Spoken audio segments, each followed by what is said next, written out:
السلام عليكم ورحمة الله تعالى وبركاته، متابعين قناة عبد الله البركاني من داخل الوطن وخارج الوطن ومن كل الدول العربية الشقيقة. مرحبا بكم دائما، ونتمنى دائما تكونوا بخير عليكم انتم وحبابكم وجميع الناس اللي عزاز عليكم. تحياتي وسلامي وكل احترامي لكم. خوتي خواتاتي، اليوم جيت للجبل، غادي ان شاء الله نجمع واحد شويه ديال فليو مع هذه هي الوقيته ديالها، فصل الربيع، يعني تكون فليو موجوده بزاف في الجبال. ايوا جيت باش ان شاء الله نلم واحد شويه، نجمع واحد شويه ان شاء الله نتاع فليو. كما شفتوها هي نابته كتنبت ما بين الحجر. ايوا غادي نجمع واحد شويه ان شاء الله. هذا الفيديو اليوم مختلف على الفيديوهات السابقه، مختلف على الفيديوهات اللي فاتت. قلت نشارك معكم هاد الاجواء الصباحيه في الجبل، بها بعدا نجمع فليو. ايوا ان شاء الله نتقاسم معكم ونشارك معكم اروع المشاهد في هذا المكان الجميل.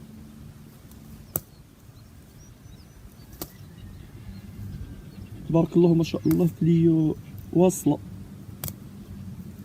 مع التساقطات المطريه اللي عطانا الله سبحانه، يعني نبتت فليو بزاف.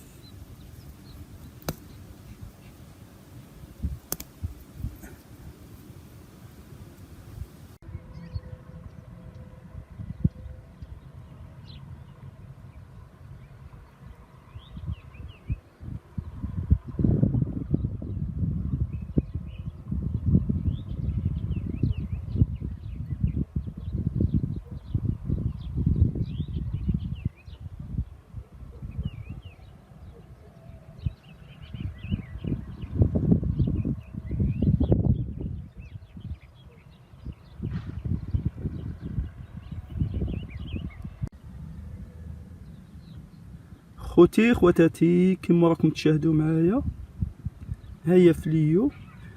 الاغلبيه تنبت ما بين الحجر، على جنب الحجر. هذا الحجر كبير تبارك الله ما شاء الله، والاغلبيه نتلاقى فليو نابته على جنب هذا الحجر. وكاينه كذلك في اماكن اخرى من دون يعني الحجر، وسط السدرة كذلك، في وسط ما بين النبات هذا ديال اللي حنا نقولوا لها البصله ديال الديب.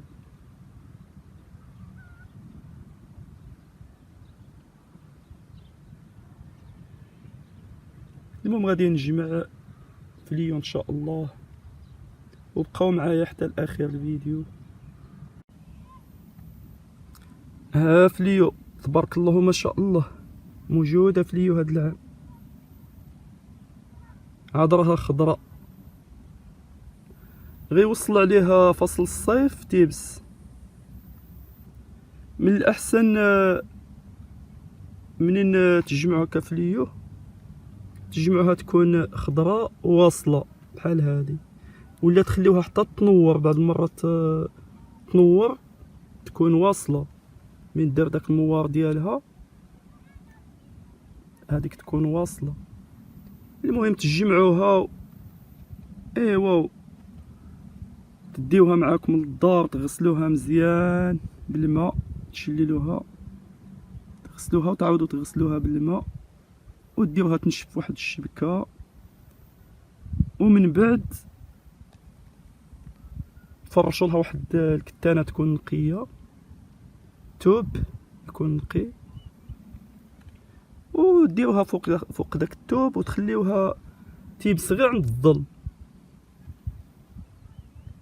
من تيبس تجمعوها في شي ميكا تكون نقيه، وتبقاو تستعملوها هكا في سميتو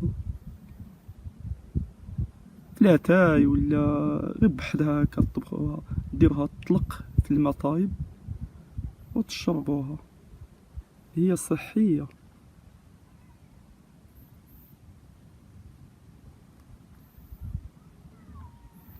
ولا دقوها طحنوها وتستعملوها بحال العطريه في بركوكاش، في التريد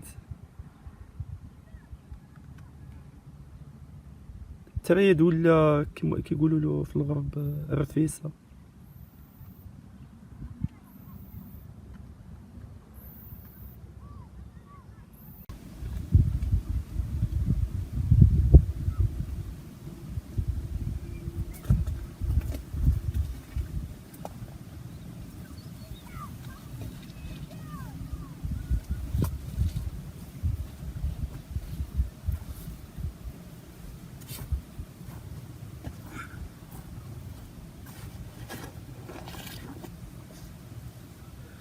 خوتي خواتاتي، كما راكم تشاهدوا معايا راني عاد حواس بكم في الجبل هاد الصباح. هذه جولة صباحية، واليوم عندنا الجو مغيم.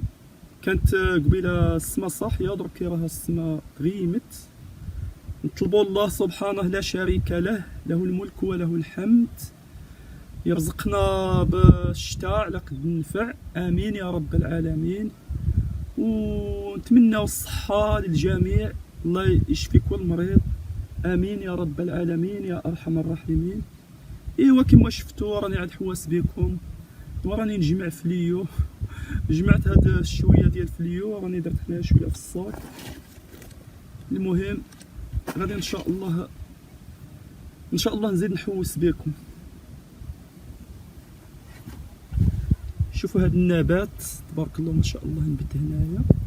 هاد البلاصه هي اللي جيت فيها ديك الوقيته طاح لي هنا البورطابل، مي كانت هاد البلاصه عامره بالماء. شوفوا هاد النبات تبارك الله ما شاء الله، نبات رائع في واحد المنظر جميل. الورد ديالو زرق. غادي نحاول ما امكن باش نصور لكم من القرب، عن قرب ان شاء الله، وتشوفوا الشكل ديالو. كما تعرفوا دائما نبغي نشارك معكم الاجواء والمناظر الخلابه الطبيعيه في جبال بني زناسن. وفليو ها هي تبارك الله ما شاء الله خضراء. غادي نقربها لكم تشوفوا. ها فليو، هي فليو خضراء تبارك الله ما شاء الله.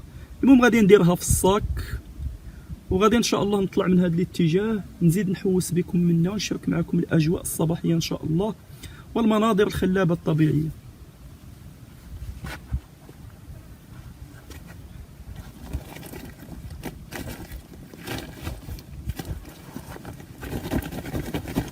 ما تنساوش ديروا اعجاب للفيديو، تبارطاجيوه في مواقع التواصل الاجتماعي مع احبابكم واصحابكم.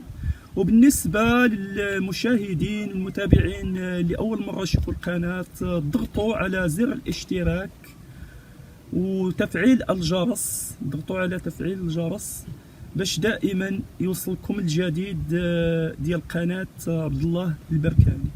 وبقاو معايا حتى لاخر الفيديو. غادي نطلع من هذا الاتجاه ان شاء الله منا، وغادي نزيد ان شاء الله نتقاسم معكم ونشارك معكم الاجواء والمناظر الطبيعيه الخلابه.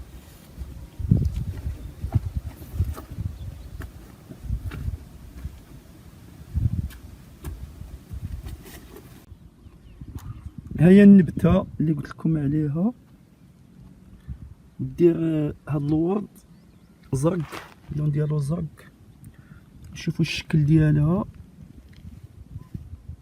تبارك الله ما شاء الله، الشكل ديالها زين. ها هو المنظر ديالها، منظر جميل جدا. اللي عرف السميه ديال هاد النبته يخلي لي تعليق تحت الفيديو. كاين نباتات بزاف سبحان الله العظيم، اشكال وانواع من النباتات اللي تبان في فصل الربيع.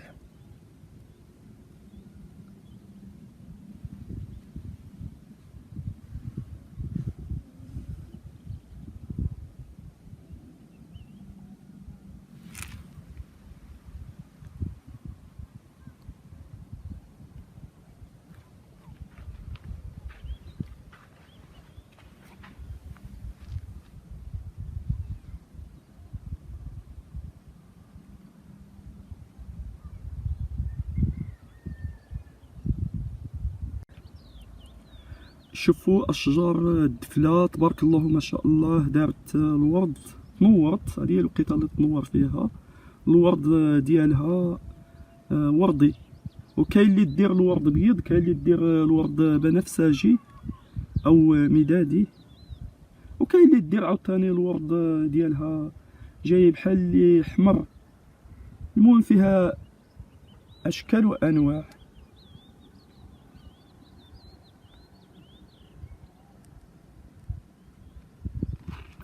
خضارت وعطات واحد المنظر جميل مع الورد ديالها. ونابته هنايا كذلك الخزامه، ها هي تبارك الله ما شاء الله. الخزامه ها هي، الخزامه على الجهد كاينه بزاف.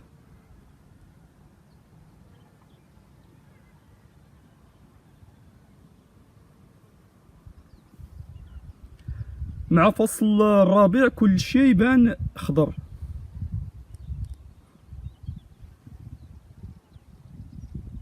فصل الربيع من أجمل فصول السنة.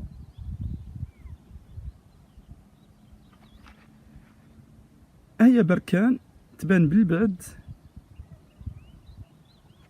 برج ولوت ها هو يبان بالبعد منا.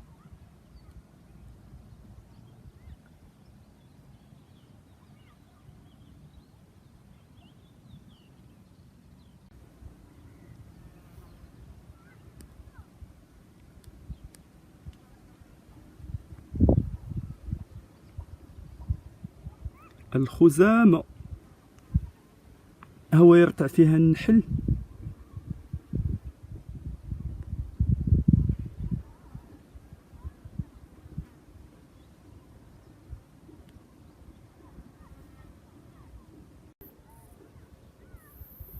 شوفوا النحل، نحاول ما امكن باش نصور لكم عن قرب. تشوفوا النحل سبحان الله العظيم. شوفوا النحل يرتع من هذا الزهر ديال الخزامة. شوفوا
شوفوا سبحان الله العظيم. النحلة تاكل من هذا الازهار ديال الخزامة.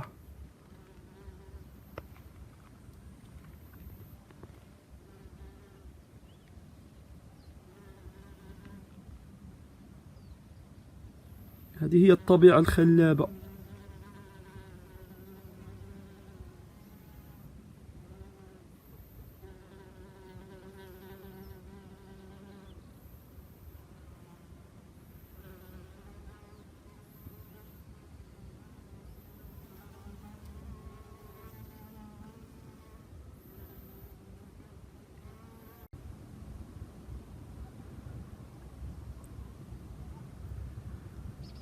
شوفوا هاد النبتة سبحان الله العظيم، نبتت في الحجرة. كما تعرفوا يعني الحجر كيكونوا فيه دوك التقابي ويتجمع فيه التراب وينبت فيه بحال هاد اشكال وانواع ديال النباتات اللي تنبت. غادي نحاول ما امكن باش نصور لكم نبتة أخرى ها هي. هذه دارت الورد مدادي بنفسجي، وهذه الورد صفر. هذه دارت الورد صفر. شوفوا سبحان الله العظيم. شوفوا شكلها زين.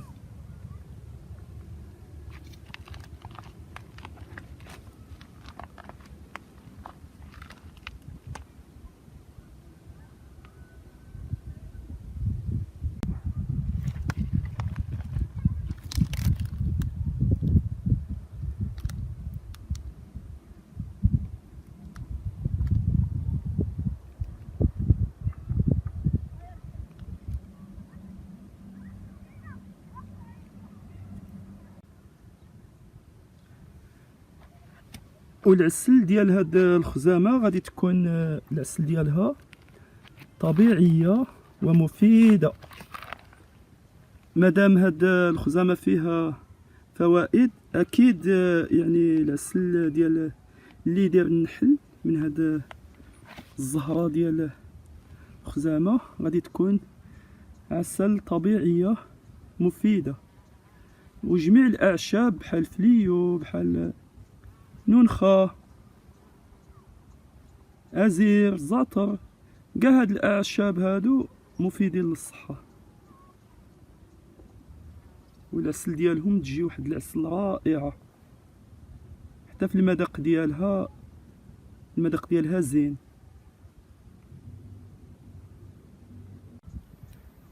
شوفوا سبحان الله العظيم، واحد الفراشة لأول مرة نشوف هاد النوع ديال الفراشة. شوفوا كي دايرة.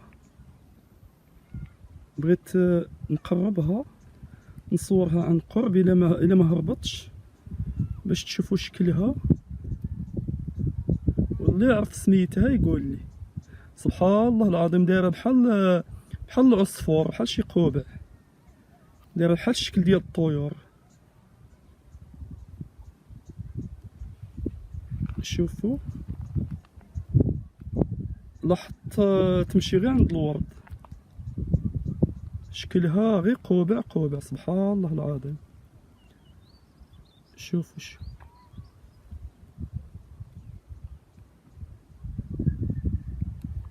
شتو شكلها.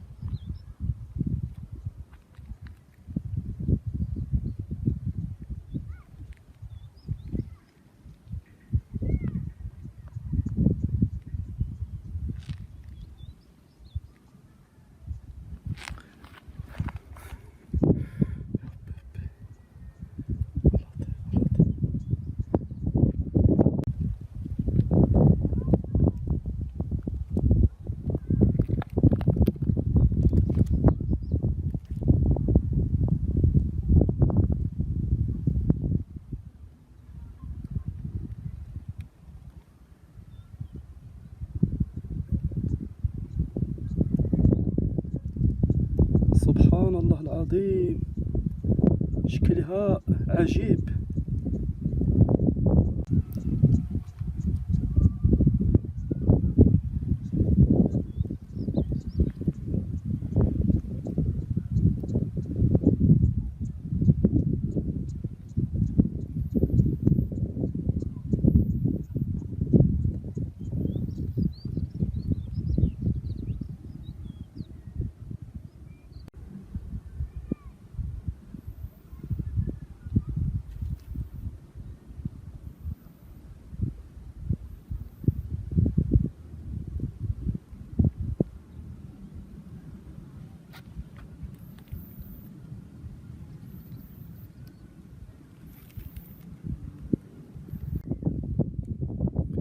شوفوا كذلك هذا النوع ديال الربيع.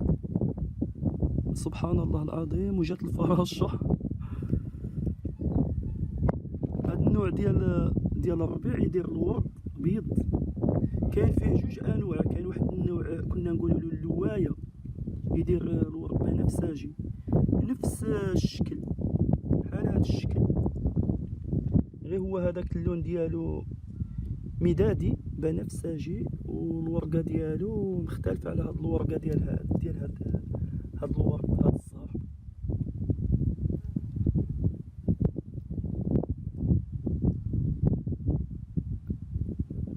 ها هو نبت ما بين الحجر. المهم فصل الربيع جميع النباتات تبان.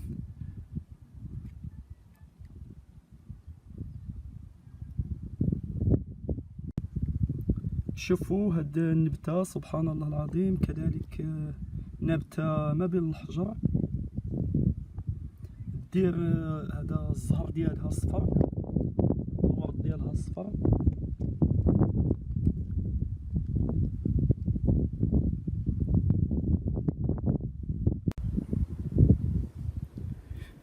شوفوا هنايا هاد البلاصة، هاد البلاصة منين تصب الشتا كيهود معها الماء، وكاين حفاري في الصخور، حفاري كيتجمع فيهم الماء. دائما يعجبني نشوف هاد المناظر هادي. وهنا راني في هاد الجرف عالي. المهم هذا واد، ملي كتكون الشتا مجاهدة كيهود الماء ديال الشتا مع هاد الواد.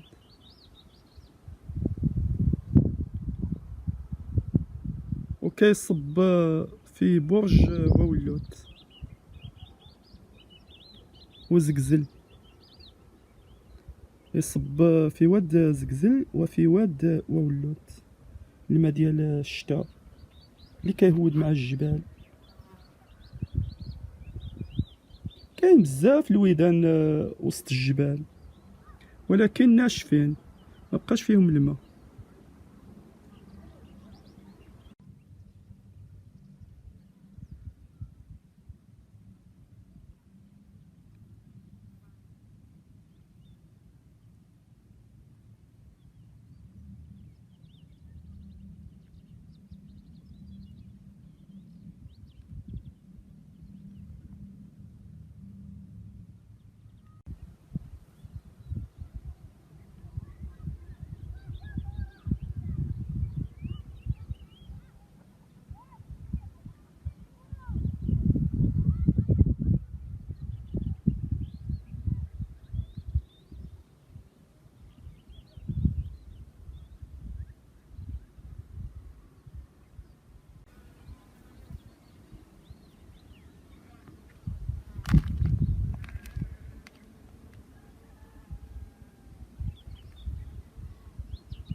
شوفوا هاد النوع ديال الربيع كذلك، شوفوا الورد ديالو او الزهر ديالو، الشكل ديالو بنفسجي ولكن ماشي ناصح، عطي اللون ديالو اللون الوردي.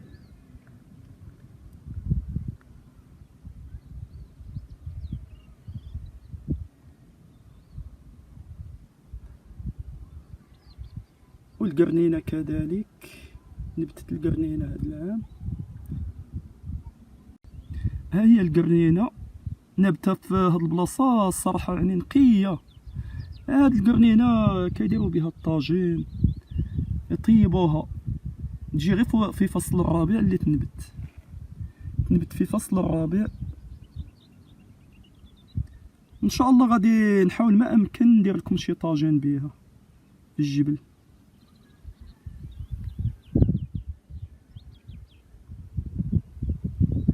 شوفوا هاد الورد كذلك، شوفوا الشكل ديالو. الصراحة الجبل فيه جميع النباتات.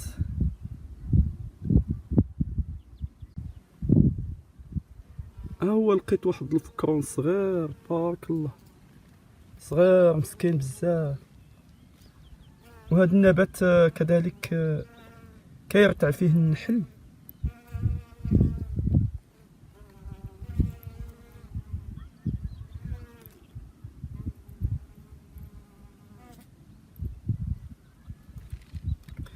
المهم جميع هاد النباتات اللي درتها جمعتها في هذا الفيديو. اللي يعرف شي سميه ديال هاد النباتات يكتب لي سميتها تحت الفيديو، يخلي لي تعليق.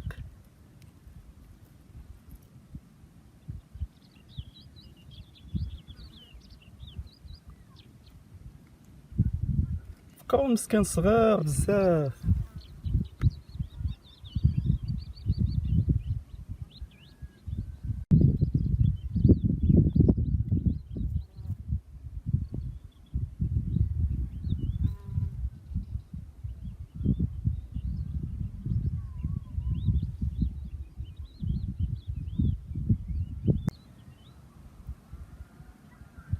ها هي القرنينه، بحال هاد القرنينه اللي كتكون يلاه عاد نبتت كتكون فتيه، هادي اللي يديروا بها الطاجين.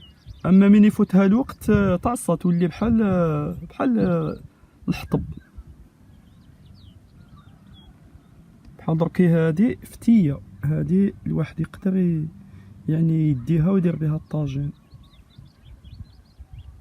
مع الدجاج البلدي، ولا يديروها هكا مع اللحم، ولا يديروها سامبل.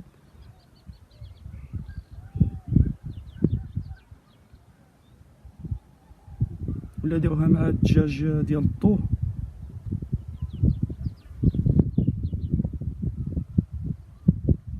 شحال كنا بكري هكا نجمعوها ونديروها الدبال ونعطيوها للقناين، كانوا القناين ياكلوها.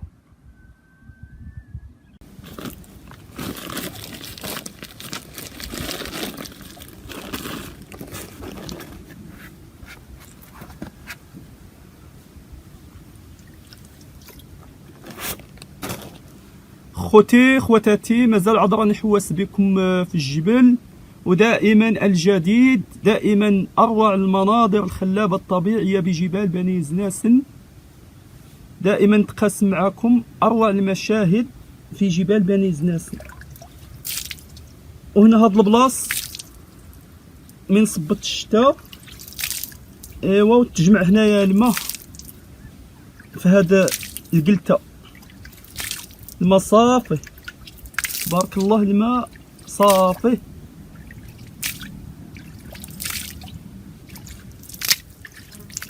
مع تساقطات المطريه اللي عطانا الله سبحانه، صبات الشتاء وتجمع الماء. ونبت هنايا الدفله على جنب هاد القلته ديال الماء، منظر جميل.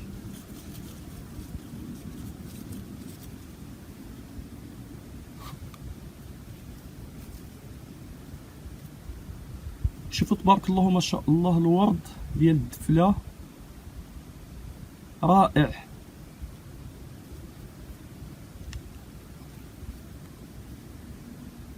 المهم راني عاد متواجد في الجبل، واي منظر يعجبني غادي نقاسمه معكم، ودائما الجديد.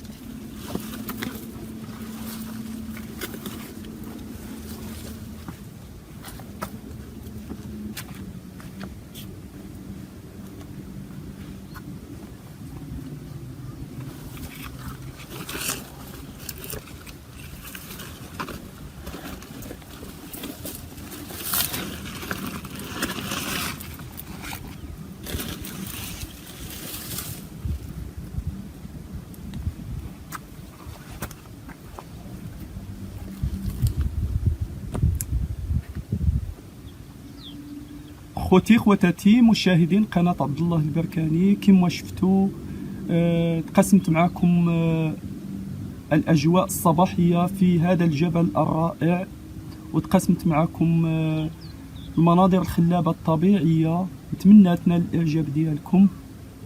المهم هذه الجولة هي جولة صباحية بها رياضة، بها بها نتمنظر هكا في الطبيعة الخلابة ونشاركها معكم. المهم خوتي خواتاتي، هنايا غادي نقول لكم بالسلامة عليكم، ونخليكم في امان الله وحفظه، ونوعدكم دائما نجيب لكم فيديوهات جديدة تكون في المستوى بحال هذا الفيديو. المهم مع السلامة في فيديو قادم ان شاء الله، وما تنسوش اعجاب وبارطاج في مواقع التواصل الاجتماعي. السلامة في فيديو قادم ان شاء الله.